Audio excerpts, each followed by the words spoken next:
Hi friends, welcome to Guddu's facets of life. അപ്പോൾ ഇന്നത്തേതൊരു travel video ആണ് കേട്ടോ. അപ്പോൾ ഞങ്ങൾ ഈ അടുത്ത് വയലടയിലുള്ള മൗണ്ട് സ്ട്രാറ്റസ് റിസോർട്ടിൽ പോയിട്ടുണ്ടായിരുന്നു. അപ്പോൾ അവിടുത്തെ കാഴ്ചകളും വിശേഷങ്ങളൊക്കെയാണ് നിങ്ങൾ ഇന്നത്തെ വീഡിയോയിൽ കാണാൻ പോകുന്നത്. അപ്പോൾ ഈ വയലട എന്ന് പറയുന്ന സ്ഥലം കോഴിക്കോട് ജില്ലയിലാണ്. അപ്പോൾ കോഴിക്കോട് നിന്ന് ഏകദേശം മാക്സിമം പോയൊരു 1.5 മണിക്കൂർ ദൂരെ വയലടയിലേക്കുള്ളൂ. അപ്പോൾ നമ്മൾ പോയത് വയലടയിലുള്ള മൗണ്ട് സ്ട്രാറ്റസ് റിസോർട്ടിലാണ്. അപ്പം വയലട ഒരുവിധം എല്ലാവർക്കും അറിയുന്ന സ്ഥലമാണ്. അപ്പം നമുക്ക് അവിടെ വരെ എത്തിപ്പെടാൻ കുഴപ്പമൊന്നും ഉണ്ടായിരുന്നില്ല. പിന്നെ റിസോർട്ടിലേക്കുള്ള പ്രത്യേകമായിട്ടുള്ള വഴിയുണ്ട്, റിസോർട്ടിൽ എത്തിച്ചേരാനുള്ള ആ ഒരു വഴി കുറച്ച് അത്യാവശ്യം സ്ലോപ്പ് ഉണ്ട് അങ്ങോട്ടേക്ക് എത്താൻ. അപ്പം നമുക്ക് നമ്മുടെ കാർ എടുത്തിട്ട് നമുക്ക് പോകാൻ ബുദ്ധിമുട്ട്, അല്ലെങ്കിൽ നമുക്ക് അത്ര ധൈര്യം ഇല്ല എന്നുണ്ടെങ്കിൽ അവിടുന്ന് അവർ വണ്ടി അയക്കും. നമ്മളവിടെ എത്തുമ്പോൾ വിളിച്ചാൽ മതി. താഴത്തെ ആ റോഡിലെത്തുമ്പോൾ വിളിച്ചു കഴിഞ്ഞാൽ അവരവരുടെ വണ്ടിയായിട്ട് വരും. അപ്പം നമ്മുടെ കാർ അവിടെ വേറെ എവിടെ അവർക്ക് പാർക്ക് ചെയ്യാനുള്ളൊരു സ്ഥലമുണ്ട്, അവിടെ പാർക്ക് ചെയ്തിട്ട് അവരെ വണ്ടിയിൽ നമ്മളെ റിസോർട്ടിലേക്ക് കൊണ്ടുപോകും. അങ്ങനത്തെ നമ്മൾ റിസോർട്ടിലെത്തി. അത്യാവശ്യം പാർക്കിംഗ് സ്പേസൊക്കെ ഇവിടെ ഉണ്ട് കേട്ടോ. അപ്പോൾ ഇതാണ് നമ്മുടെ റിസപ്ഷൻ. അപ്പം ചെല്ലുമ്പം തന്നെ വെൽക്കം ഡ്രിങ്കൊക്കെ തന്നു. അത് കഴിഞ്ഞ് അതിൻ്റെ തൊട്ടടുത്തായിട്ട് തന്നെ ചെറിയൊരു കിഡ്സ് പ്ലേ ഏരിയ ഉണ്ട്. മൊത്തത്തിൽ പറയുകയാണെങ്കിൽ നമുക്ക് ഈ റിസോർട്ട് ഒരുപാടങ്ങ് കണ്ട് എക്സ്പ്ലോർ ചെയ്യാനൊന്നുമില്ല, ഏരിയ വൈസ് അധികമൊന്നുമില്ല. ഇവർ കോൺസെൻട്രേറ്റ് ചെയ്തിരിക്കുന്നത് കൂടുതലായിട്ടും പൂൾ വില്ലാസാണ്. അവിടെ കോമൺ പൂൾ ഉണ്ട്, അതുപോലെ തന്നെ അല്ലാത്ത റൂംസ് അവൈലബിൾ ആണ്. പക്ഷെ എന്നാലും കൂടുതൽ കോൺസെൻട്രേറ്റ് ചെയ്തിരിക്കുന്നത് പ്രൈവറ്റ് പൂൾ വില്ലാസിലേക്കാണ്.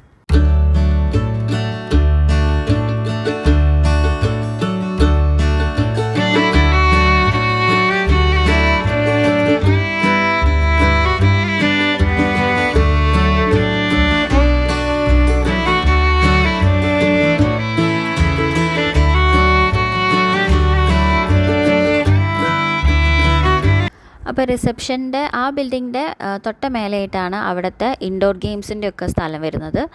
അപ്പോൾ നമുക്ക് ഫ്രീ ആവുന്ന സമയത്ത് എപ്പോൾ വേണമെങ്കിലും അവിടെ പോയി നമുക്ക് ഇൻഡോർ ഗെയിംസൊക്കെ കളിക്കാം.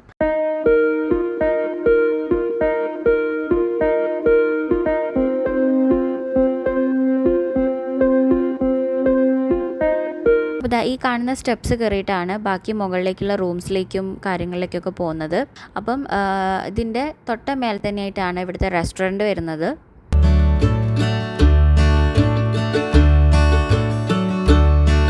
അപ്പം നമ്മൾ ബുക്ക് ചെയ്തിട്ടുള്ളത് പൂൾ വില്ലയായിരുന്നു.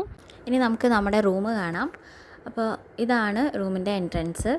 കയറുമ്പം തന്നെ ഒരു ലിവിങ് സ്പേസ് ആണുള്ളത്. അവിടെ സോഫ ഉണ്ട്, അതേമാതിരി ഒരു TV യൂണിറ്റ് ഉണ്ട്. പിന്നെ അവിടുന്ന് നേരെ മുന്നോട്ട് പോയി കഴിഞ്ഞാൽ ലെഫ്റ്റ് സൈഡിലായിട്ട് ബെഡ്റൂം സെറ്റപ്പാണ്. ഒരു നോർമൽ ബെഡ്റൂം സെറ്റപ്പ് അല്ല, കാരണം എന്താ പറയുക, നമുക്കൊരു അവിടെ വിൻഡോ കാര്യങ്ങളൊന്നുമല്ല, ഫുള്ളി ഗ്ലാസ് ആണ്. അതേപോലെ തന്നെ നമ്മൾ ഈ നോർമൽ കാണുന്ന ബെഡല്ല, നമ്മുടെ അതായത് നിലത്തോട് പതിഞ്ഞ് കിടക്കുന്ന ഒരു ബെഡാണ്. പിന്നെ ബാത്റൂം അത്യാവശ്യം നല്ല സ്പേഷ്യസ് ആണ്, നല്ല നീറ്റ് ആൻഡ് ക്ലീൻ ആയിരുന്നു. ലിവിങ് റൂമിൽ നിന്നാണ് പൂളിലേക്കുള്ള എൻട്രൻസ് വരുന്നത്. അപ്പോൾ ഫുള്ളി ഗ്ലാസ് ആണ് കേട്ടോ, എവിടെയും നമുക്ക് അല്ലാത്തൊരു വിൻഡോ കാര്യങ്ങളൊന്നുമില്ല, ഫുള്ളി ഗ്ലാസ് തന്നെയാണ് വരുന്നത്. അപ്പം ഇവിടുന്ന് നമ്മൾ ഈ ഡോറ് തുറക്കുമ്പോൾ നമുക്ക് പൂൾ ഏരിയ കാണാം. അവിടെ പൂൾ ഏരിയേൻ്റെ തൊട്ടപ്പുറത്തായിട്ട് തന്നെ നമുക്കൊരു ചെറിയൊരു ഡൈനിങ് സ്പേസ് ഉണ്ട്. നമുക്ക് കപ്പിൾസിനായിട്ട്, അതായത് 2 പേർക്ക് ഇരിക്കാനുള്ള ചെയറും ടേബിളും ഒക്കെ ഉണ്ട്. അതുകൂടാണ്ട് അവിടെ ഒരു ഊഞ്ഞാലുണ്ട്. നല്ല രസമാണ് കേട്ടോ അവിടെ കാണാൻ. ഈ ഒരു ഏരിയ നല്ലൊരു സ്ഥലമാണ്. ഇവിടുന്ന് നമുക്ക് നല്ല വ്യൂ ആണ് പുറത്തേക്ക് നോക്കിക്കഴിഞ്ഞാൽ. ഇതിൻ്റെ ഒരു അഡ്വാൻറ്റേജ് എന്താണെന്ന് പറഞ്ഞു കഴിഞ്ഞാൽ നമുക്ക് എപ്പോൾ വേണമെങ്കിലും നമുക്ക് പൂളിൽ ഇറങ്ങാം. നമുക്കൊരു ടൈം റെസ്ട്രിക്ഷൻസോ കാര്യങ്ങളോ ഒന്നുമില്ല. അതേപോലെ തന്നെ നമുക്ക് നല്ലൊരു പ്രൈവസി ഉണ്ടാവും. അപ്പോൾ നമ്മളിപ്പോൾ ഒരുപാട് കേസസ്, അതായത് വെള്ളം മോശമായതിനെക്കുറിച്ച് ഒരുപാട് രോഗങ്ങളും കാര്യങ്ങളൊക്കെ ഉള്ള സമയമായിരുന്നു. അപ്പോൾ അതുകൊണ്ട് തന്നെ നമ്മളത് ഡീറ്റെയിൽ ആയിട്ട് ചോദിച്ചപ്പം അവർ അതിനെക്കുറിച്ചൊക്കെ നല്ലോണം കെയർ ചെയ്തിട്ടാണ് ഈ പൂൾസൊക്കെ അവർ കൊണ്ടുപോകുന്നത്. അപ്പം നമുക്കും അതേ ഫീൽ തന്നെയാണ് കിട്ടിയിട്ടുള്ളത്.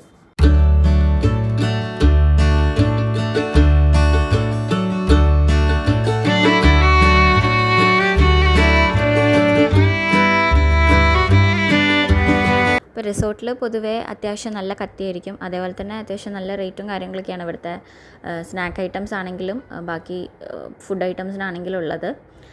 പിന്നെ ടേസ്റ്റ് വൈസ് ആണെങ്കിലും നമുക്ക് ഒരു ആവറേജ് ആയിട്ടേ തോന്നിയിട്ടുള്ളൂ. വലിയ ടേസ്റ്റ് എന്ന് പറയാനായിട്ട് ഞങ്ങൾക്ക് പേഴ്സണലി തോന്നിയിട്ടില്ല. ഒരു ആവറേജ് ടേസ്റ്റാണ് തോന്നിയിട്ടുള്ളത്. ഈവനിങ് സ്നാക്സിന് നമ്മൾ ഓർഡർ ചെയ്തത് പഴംപൊരിയും ചായയായിരുന്നു. അത് കഴിഞ്ഞിട്ട് പിന്നെ ഡിന്നറിന് നമ്മൾ പൊറോട്ട, ചിക്കൻ കറി ഒക്കെയാണ് ഓർഡർ ചെയ്തത്. പിന്നെ ഒരു സലാഡൊക്കെ ഓർഡർ ചെയ്തു. പോർഷൻ വൈസ് ആണെങ്കിലും ഇപ്പം ചിക്കൻ കറിയൊക്കെ ആണെങ്കിലും റേറ്റ് വെച്ച് നോക്കുമ്പം പോർഷൻ വൈസ് അത്യാവശ്യം കുറവായിട്ടാണ് തോന്നിയത്. അതാണ് എനിക്ക് അവിടെ ഒരു മെയിനായിട്ട് നമുക്കൊരു നെഗറ്റീവായി തോന്നിയൊരു കാര്യം. പിന്നെ ഫുഡ് കൊണ്ടുവരുന്ന സമയമൊക്കെ ഓൺ ടൈം ആയിരുന്നു. അതൊക്കെ പക്കയായിരുന്നു കേട്ടോ. നമുക്കങ്ങനെ ഒരുപാട് ലേറ്റ് ആവുക അങ്ങനത്തെ കാര്യങ്ങളൊന്നുമില്ല. ടേസ്റ്റ് വൈസ് അവർക്ക് കുറച്ചുകൂടി ബെറ്റർ ആക്കാം എന്ന് തോന്നിയിട്ടുണ്ട്. അതേപോലെ ക്വാണ്ടിറ്റി ആണെങ്കിലും കറീൻ്റെയൊക്കെ ക്വാണ്ടിറ്റി ആണെങ്കിൽ അവർക്ക് കുറച്ചുകൂടി കൂട്ടാമായിരുന്നു. ആ പ്രൈസിന് വർത്തായിട്ട് തോന്നിയില്ല.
രാവിലെ നേരത്തെ പറഞ്ഞ മാതിരി കോംപ്ലിമെൻ്ററി ബ്രേക്ക്ഫാസ്റ്റ് ഉണ്ടായിരുന്നു.